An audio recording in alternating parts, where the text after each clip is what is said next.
Hello, it's June 15th. I just got up from a nap. I so needed a nap. I was so tired. And my brains, I wish I could push, but that's when I have my seizures. So I had to take a nap. And today is my Al-Anon group. So I'm glad I have this because I probably will be I know I will be more open here than I will be over there today. So here we go. June 15th. The greatest dangers to liberty lurk in the insidious encroachment by men of zeal, well-meaning, but without understanding. Justice Louis D. Brandeis, 1856 to 1941. The experiences of men of zeal, well-meaning, but without understanding, help to form our traditions. Rules may seem like a solution for 12 and 12 disobedience, but who enforces or interprets them? We have no membership requirement except for a desire to change. Each group is free from scrutiny. Bill Wilson believed in radical inclusion. In the days of early AA, professional onlookers and some members feared that this anarchy would corrupt, confuse, and destroy what was felt to be a life-saving fellowship. So groups restricted membership. When they collected the membership requirements from each group and added them all onto one list of prerequisites, not one could meet all the requirements. No one diagnoses newcomers, checks homework, or takes attendance. In the same anarchistic way, groups read what they wish and say what they want, so long as they don't significantly affect other groups or their fellowship. Fellowship central offices do the bidding of the groups. They don't dictate terms or enforce rules. Well-intentioned fault finders might find themselves gathering the support of others to correct or discipline a wayward group or member. The missionaries may ask themselves, do I sing eloquently but lack an understanding of the words and music? Diversity requires accommodation. Tolerance doesn't require liking everyone or every group, but we love them like family. Am I mindful about preserving our principles while respecting the autonomy of groups and members? It's my side of the street that warrants inventory, not theirs. When I think I have found something out of order, do I carefully weigh my evidence and consider all sides? What else could this mean? Is a good question to ask myself when I feel certain before I start flapping my gums in self-righteousness.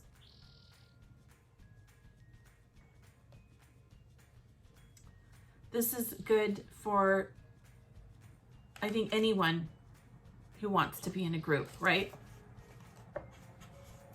Diversity requires accommodation. Tolerance doesn't require liking everyone or every group. That is true. I think we know that as ExJWs, right? We also were told we were told we had to love our brothers and sisters, whether we agreed or disagreed with them, right? Disagreed with them mostly. If you had a problem, then it would be hard to love them. But we love them like family. Do we love them like family? I don't know. I think a sister told me you can pick your friends, but you can't pick your family. And I think in groups, if you don't feel safe, groupthink is a very dangerous thing. I appreciate that I can I don't have to stay in that group. If I'm feeling uncomfortable, I don't have to participate. I can say pass. And when I first started the Al-Anon meetings, I felt this kind of pressure to share when I didn't really feel like I wanted to. And as soon as everybody starts with the, oh, God brought me here, or I knew I was pulled here by God's presence or hand or whatever, I start to like wiggle and start feeling uncomfortable because I don't feel that way. So yeah, I think that if you're feeling uncomfortable with a group of people, it's giving you an idea that maybe you don't belong there, right? I feel too, I did give it 7 times, right? I gave it more than 7 times. And what's nice is I could be very self-deprecating. I don't mean to, but I am sometimes. I have to laugh at myself. I can't take myself seriously. And one of the women that's there, because I mentioned how, you know, like I'm an oddball out here. I said it. And she's like, no, you're not the oddball. You're fine. And she said it after the meeting. And I think that's what I feel is probably the most uncomfortable, is because the women there I don't have a whole lot in common with. And I don't have an active alcoholic in my home. Both my husband and I come from alcohol-based families where somebody in the family was an alcoholic who was a parent. So we both have issues. And dealing with those issues is really important for our children. And I think that's where I find the commonality with the women that I go and see, is that someone has children in that group, in the group. And we do this because we want to be better. We want to be better parents. I like groups that are open. Do I find that there are women there that I irritate? Yes. But they're going to have to get along with me, and I'm going to have to get along with them. And this is the world that we live in. That's how life is. You go to work, you don't necessarily like who you're working with. You can have family members that you go and on special holidays that you go and see.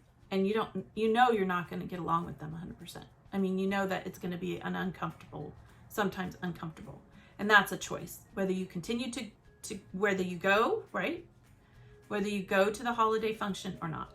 With work, it's different. With this kind of experience with Al-Anon, it's up to you. It really is up to you. And the group think it depends on, I find it depends on the women that are the most established and feel like they have to do the most preaching. That can be the hindrance for someone like me. When I first got there, I hadn't found a voice. I didn't know what my voice was. And we're as women, as ExJW women, we're not used to women having a whole lot of say in a group. When there's men outside of the room, right? And there's other men outside of that group. When we're in the room, men usually always take over. And of course we've experienced as women, I'm sure if you're a woman out there and we're one of Jehovah's Witnesses, you experienced a pioneer or an elder's wife who had a very dominant personality, and she was dominating the entire group of women and or men, right? And she could dominate her husband very well, who was an elder. I know we've seen that before. So I'm just saying there's a person there, or people there that can dominate a group. That's just how it is.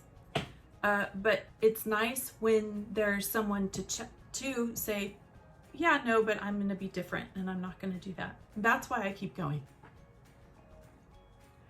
Because somehow I think someone there needs someone like me who has very open, fluid views of life and who no longer believes in a deity of any sort at all. So, that pins me down into a way of thinking that is so rigid. And I don't want to be rigid. I want to be very open and very unjudgmental of people, which is always going to be a challenge because I was raised that way. So, yeah, it says to love them like family. I always, there was a period of time in my family where I was loved and I felt loved. And it was when my grandmother was alive and everybody got together and everybody got to sit down and have a meal, and it lasted for a microsecond. And then it got crazy. It's like there's love there and then it starts to get crazy. And I'm grateful that I get to choose my friends and they become my family, my extended family. Because I want healthy people around me and my children. I don't want people that can hurt them in any way. And so when it says that, but we love them like family, I'm torn. I think I want something higher than what I was used to. And I do get jealous when I see families together and I think, oh, wow, what does that feel like? What does a healthy family feel like? Where you have extended cousins, extended family, cousins, aunts, uncles, 2 sets of grandparents that were there for the children, right? Both sides of my grandparents, on both sides of my parents, their parents were not good role models for them. Yeah, so am I mindful about preserving our principles while respecting the autonomy of groups and members? And I think that you will feel that if they are respectful. You will feel that. I think people are respectful to me, they just don't really know what to say to me. Because most of those women are very godly. And so I can tell that they just don't know where I sit. It's uncomfortable for them. It is. It's strange because I thought that would not happen. I didn't understand that. I thought that the world was way more open-minded than it is. Or there's a book called Bend Not Break, and I can't remember what the author's name was, but she's from China, and she was in communist China, and she came here, and she explained that she thought Americans were way more open-minded, but she found that in China they were more open-minded. Go figure. That the people there were quiet about their open-mindedness, and they knew better than to share it with others, because then it would mean prison. It would mean you would disappear all of a sudden. So they had to be very, very careful who they shared with. And I think, unfortunately, that this country is becoming something similar to that. You have to be very, very, very careful who you share your feelings with. If you've never met them before, you feel each other out. And I'm not the only one that feels that way. I know that the people who I've met have felt the same way, where they don't know what to say. They kind of look at you and see your reaction, and then, okay, do I share more or should I just keep my feelings to myself, right? So being able to express yourself with freeness and know that someone is going to love you is something so very precious, because we're in a time when you can't really do that, because you know, people have opinions that make it hard to let you just feel your feelings and then move on, right? Feel your feelings and move on, and don't take it so personally. So being in groups can be a challenge, but I encourage, if you can get into a healthy group where you can feel the presence of other human beings, especially after being away from family who no longer wants you, friends who no longer want you, groups that we were in as Jehovah's Witnesses, but now have decided we don't want to be a part of anymore. It's healthy to be around people that want better. Got it? So when I'm with these women, I admire them because they want better. They're not there because they don't want something better. They are struggling. They're struggling with either an active alcoholic. They're struggling with bad habits, just like me, where we want to do better for our families. They're struggling with life because it's hard to have these habits and then be able to be an active human being in a work environment or a home, in trying to just be by yourself even, and learn to live with your feelings. So to be able to express them, to be able to feel safe enough to express them is a good thing. So I may not like every single individual in that room, but I appreciate that they're there, and that is helping. It's helping me, and they allow me to be who I am, and I allow them to be who they are. We don't have to be besties. You don't have to be besties. You can be what you want and say what you want, whatever you're going through.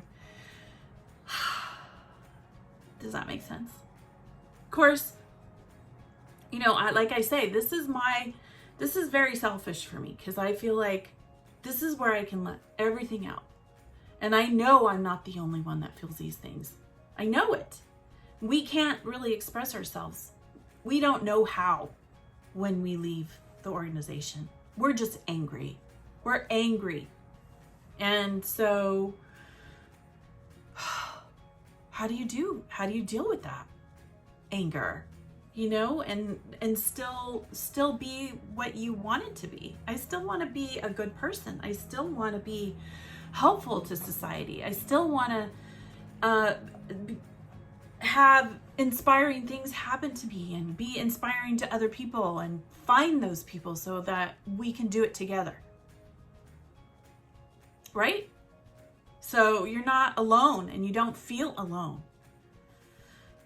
All right. Well, on that note, don't forget to put where you come from. I need it. I need to know. I got Missouri, but heart is in Arizona. Is that right? And California. I have a California, and then I'm a California. And I know there's a Pennsylvania. So, yeah. Okay. Well, I hope this helps you on your healing journey. Follow your bliss. And be good, demons.